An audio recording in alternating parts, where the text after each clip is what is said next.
Hello and welcome to game number 31 of the NES Timeline, 1942. I am Tarquin, and as I have stated in previous videos in this series, I'm going to try to play all the multiplayer games multiplayer. But this game is multiplayer alternating, so it doesn't actually add anything to the game to switch back and forth between the characters, so let's get started. This is the first game by Capcom on the NES Timeline. And right off the bat, you will hear the most annoying music of any game on the Nintendo. Well, maybe not the most annoying, but I think it's pretty darn annoying. And I like the 1940-something series, but 1942 I don't think translated very well onto the NES. The gameplay's fun, but I don't know why they decided to go with this weird chirpy music. No, come back here. I can't shoot him. Oh, okay, I got him. Ooh, and then I get my upgrade to the 4-shoot thing. And as far as I'm aware, that's the only power-up in this game, other than maybe some point pickups or something like that. So I don't think I've ever beaten this game. Probably because when you get hit, I don't know what last 32 stage means, by the way. See, that sounded alright. The intro to the song sounded okay to me, but this nerd, I don't know. Yeah. So I don't know what last 32 means, like I said. But I have beaten games in the 1940 series. 1942. And actually, I think I may have played 1943 I've beaten. I may have actually played 1942 on the PC Engine. That might be what the system was that I played it on. And it was really fun on whatever the other system was that I played it on. With the same basic gameplay mechanic, but without the nagging sound effects in my ears. But yeah, other than that, I don't really have a problem with the game. It seems like it runs a little slow. Maybe it's just because that's how this game ran. Really slow.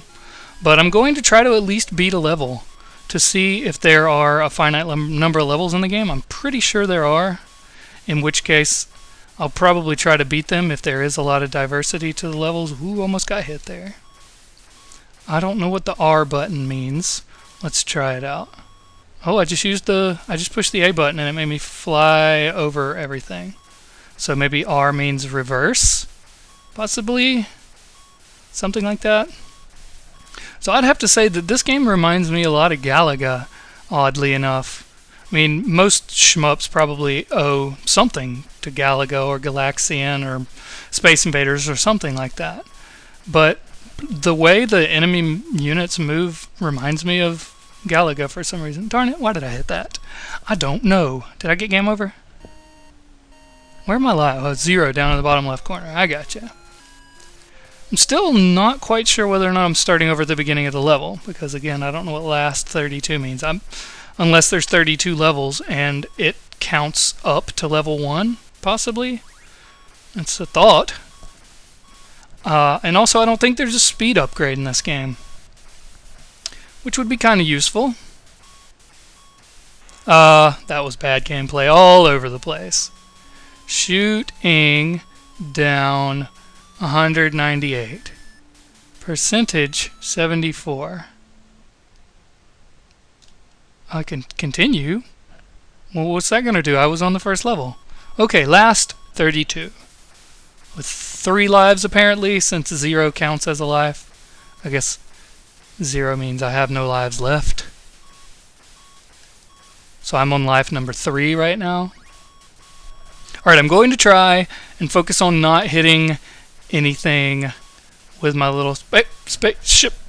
Spaceship? No, see, I confused myself by talking about Galaga earlier. I'm actually a really big fan of shoot-'em-up games, or shmups, however you want to call them. And 1942 was probably one of the first ones I played. If it wasn't, maybe Galaga was the first one. I didn't ever really get into Galaxian or Space Invaders or anything like that. But I am a really big fan of Capcom games, especially NES-era Capcom games. which I think Capcom developed most of their NES games. What did I just do? 88% bonus. Oh, I made it to the... Okay, last 31. So I guess there are maybe 31 levels in the game. This... I don't know why the plane jumps up here, or comes up here and flips over like that. It doesn't seem like the kind of plane that would do that, but maybe I don't know a whole lot about planes. I guess basically the law of aerodynamics states that technically anything could flip over like that if it had enough speed and wind resistance. Possibly. I don't know. I'm not a physicist. I enjoyed physics in high school, but that's probably the last I really ever spent around physics lessons. Whoa, whoa, everything. Okay, everything. So yeah, definitely not a bad game. I wish there was a way to deactivate the music. I'm pretty sure the music, I'm pretty sure it is music and not actually sound effects, because it seems to be going on even when there's no other enemies on the screen, nor when I'm shooting. Having to concentrate a lot here. Don't know what just happened there. That was kind of weird. But yeah, pretty fun game. Gameplay apparently doesn't change that much. I don't know, maybe every few levels or so... Oh, it blew up the other enemies. That was cool. Maybe every few levels or so the background will change. That would be useful. That would be entertaining. Difficulty level in this game, not too high as you can see.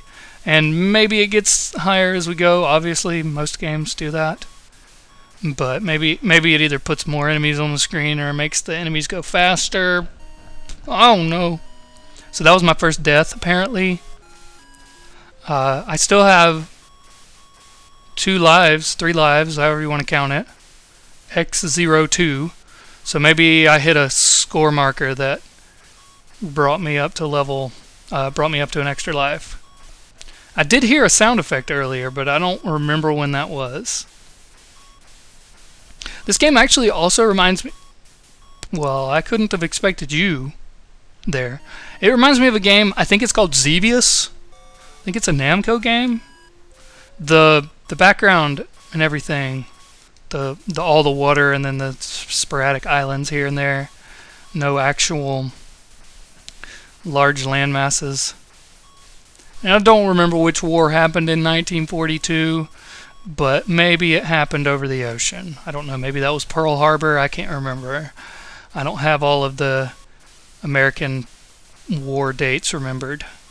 But yeah, if that was the case, then it would make sense if this was Hawaii. But why do all the islands look exactly the same? I don't know. So I'm on level 31 left. I don't know if that means I'll go all the way to level 0 or I'll go to level 1. Or I guess that means I started on level 33. And that's kind of a lot of levels for... So I guess I just have to touch the ship. That's a lot of levels for a shooter, in my opinion. I would think maybe anywhere between 8 and 15, maybe 8 and 10, 8 and 12, something like that would be a good number. But 33 seems kind of high, especially since the gameplay doesn't change all that much. But I guess this is still back in the era where Nintendo was basically bring your arcade home, get the high score without having to leave your house. So they were still mostly targeting the people that were arcade players back in the day. That's my assumption anyways. I'm not positive of that. But it does seem to follow the rules since some of the first games released on the NES. What? Oh, what's... Okay, I didn't realize there was another power-up. Oh, I already lost one of my other ships. So this is just like Galaga. Wow, it's even harder to dodge everything now. I don't know what triggered those ships falling down, but that was kind of amazing. So suddenly I have a lot of real estate to pay attention to. Maybe it's these guys that triggered it? Oh, let's get that. No, it didn't blow up everybody. Huh. Oh, hello. How you doing? I didn't even see the bullet to the left of me, but I just happened to dodge it. That was good. What was I saying? I don't remember. I think it'd be kind of cool if your main ship blew up and you still have the outer ship to fly around. That'd be kind of cool, but I don't want to test that theory. Whoa, hello. So yeah, high score thing. Some of the first games that were released on the Nintendo were games like Donkey Kong and what? Popeye? I was about to say pine cone, I think, or pineapple. Yeah, Popeye the Pineapple Man. There you go. And those games, the point of them was to just survive as long as you could and get the high score. So yeah, the middle ship blows up, you do. And that was the ship up there. Poop. Did I die twice recently? So yeah, here's our favorite jelly bean shaped island here that keeps showing up. I think really Mario, even Ninja Kid, the last game that I played, had that kind of thing going on in it, that arcade style gaming. So maybe Capcom hadn't decided yet whether or not they wanted to follow the trend or buck the trend. And maybe later on we'll see if their next game bucks the trend. Actually, the next game in the NES Timeline is another Capcom game.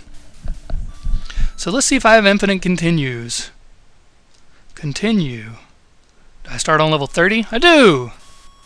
So maybe we'll continue this. Keep on going. I'm fine with it. I mean, if you want to keep seeing it, I want to keep playing it. But I am curious to know if there's an actual ending to this game, because that would contradict what I was saying. I mean, it is arcade style shooting, but generally in arcade games there weren't. When I say arcade games, I mean games where the purpose is getting a high score, and there's no actual story to the game. But some arcade games did have endings. Not a whole lot of them did. Like Galaga and Pac-Man and Pong and stuff like that didn't have an ending. I know Miss Pac-Man had cutscenes, but whoa, Nelly. Miss Pac-Man had cutscenes, but it didn't have an ending. I mean, the final level in the game just went completely glitched out. What just happened there? That was kind of weird. Okay, level 29! And 3 R's, which apparently makes me flip over. Hooray! Not sure what the purpose of that is. I guess maybe it's to dodge something, but I don't really get the point of that. In later installments of the 1940-something series, the special ability made you do that backflip, but it also did some kind of a lightning or a bomb that cleared everything on the screen. So maybe it does it in this game too, but I don't remember it actually doing that. Let's see. Let's try. Well, that was a bad time to do it, because I want my power up. Come here, I want you. Well, oh, picking the power up kills everything. That's kind of weird. Oh, what are you? You're different than all the other ships. Airships? I don't. Spaceships? No. Airplanes. There you go. I thought I remembered there being helicopters as well in this game, but I guess it wouldn't make much sense to. I don't know. I guess it is only planes. Like I said, don't remember what happened in 1942. Maybe helicopters hadn't been invented. Yeah. I highly doubt that. Because we found a way to fly, and the first thing we did with it, no, not the first thing, but one of the first things we did with it was start strapping guns on it and shooting at each other. Hooray! No. I don't know if that's the case. But yeah. So another thing that's weird to me about this is I do believe this is a Pearl Harbor, Japan versus U.S. game. And if you look at, if that's the case, those gray ships with the red dots on the back of them are in fact Japan. And Capcom, or Capsule Computer, is the full name of the company, are a Japanese company. So if I'm flying around in a white plane destroying all the gray planes, then I'm America fighting against Japan. So that's kind of weird.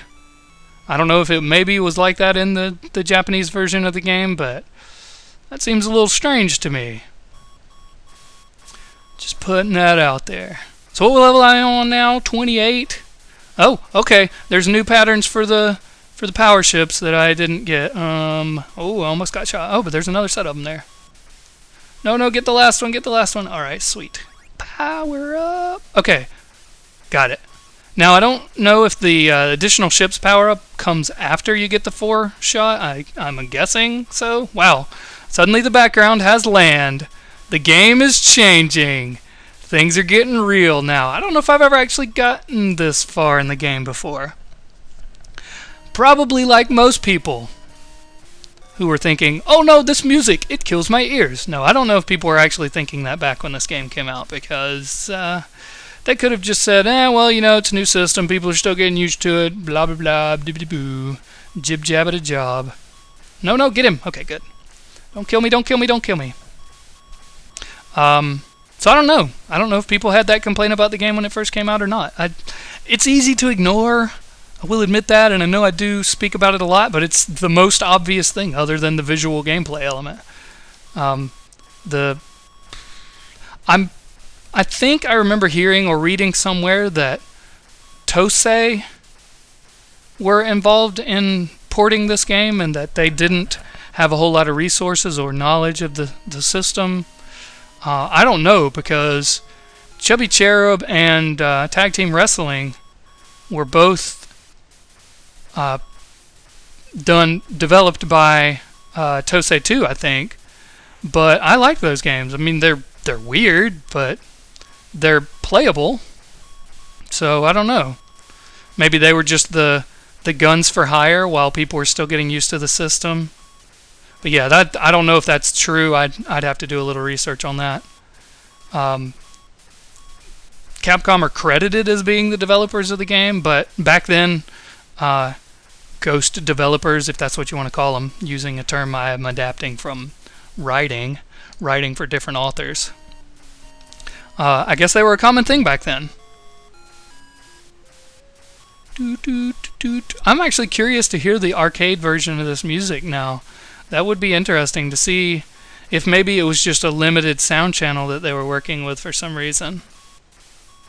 I would actually be curious to know that. And since this is obviously going to be multiple parts, I'll try to look that up between this episode and next and let you know in the next episode. So I'm Tarquin, getting game over on 1942 for the NES Timeline. Thanks for watching.